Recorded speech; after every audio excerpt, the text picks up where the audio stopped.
और अब मुस्लिम समाज से ही वक्फ बोर्ड के खिलाफ मांगे उठने लगी हैं। यही नहीं, मुस्लिम समुदाय से जुड़े मौलाना मानते हैं कि वक्फ बोर्ड का सामना करने के लिए सनातन बोर्ड बनाया जाना चाहिए।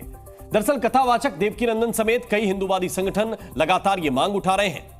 अब किस वजह से ये मांग उठा रहे हैं वो भी आप जान लीजिए।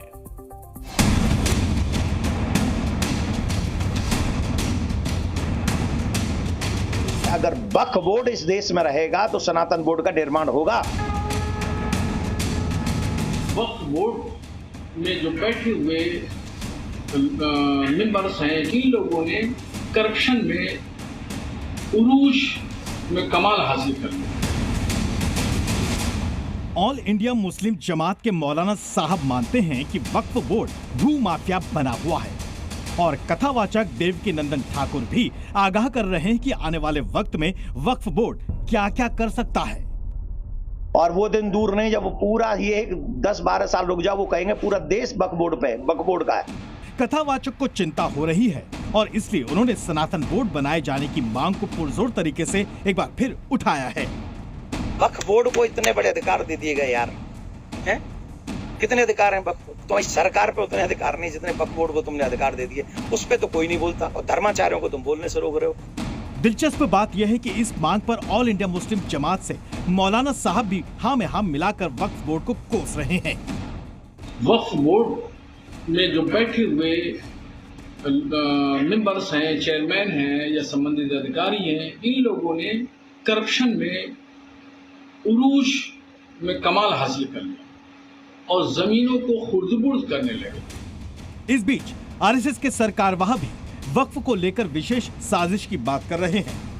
देखिए 2013 तक का इसमें विशेष समस्या नहीं थी। ये अमेंडमेंट जो 2003 में यूपीए सरकार के समय हुआ, ये बहुत, देखिए उन दिनों में बहुत सारे ऐसे हुए थे।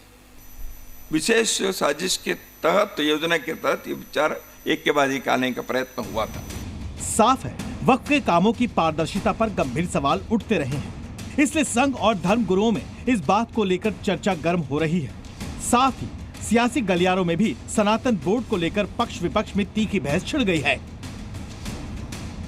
देवकीनंदन ठाकुर हमेशा प्रवचन देते हैं, उसी काम को करना चाहिए उनको, इससे आगे नहीं बढ़ना चाहिए, सरकार का काम है। देखिए जिस तरह से सनातन धर्म के लिए हमारे गुरु हमेशा चिंतित रहते हैं और सुझाव देते हैं, ये बहुत अच्छा सुझाव है। इस पे चर्चा होना चाहिए, विचार होना चाहिए।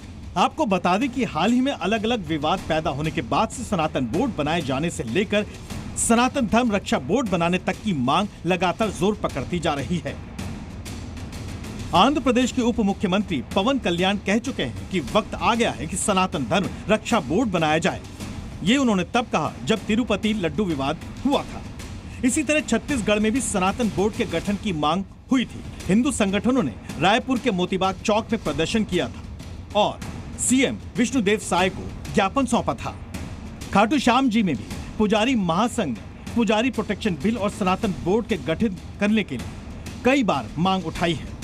यही नहीं, कानपुर में अखिल भारतीय वैश्य एकता परिषद के अध्यक्ष डॉक्टर सुमंत गुप्ता ने भी वक्फ बोर्ड को समाप्त कर राष्ट्रीय सनातन बोर्ड का गठन करने की आवश्यकता पर जोर दिया है।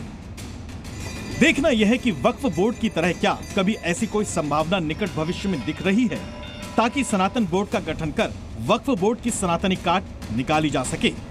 ब्यूरो रिपोर्ट, जी मीडिया। जी न्यूज़।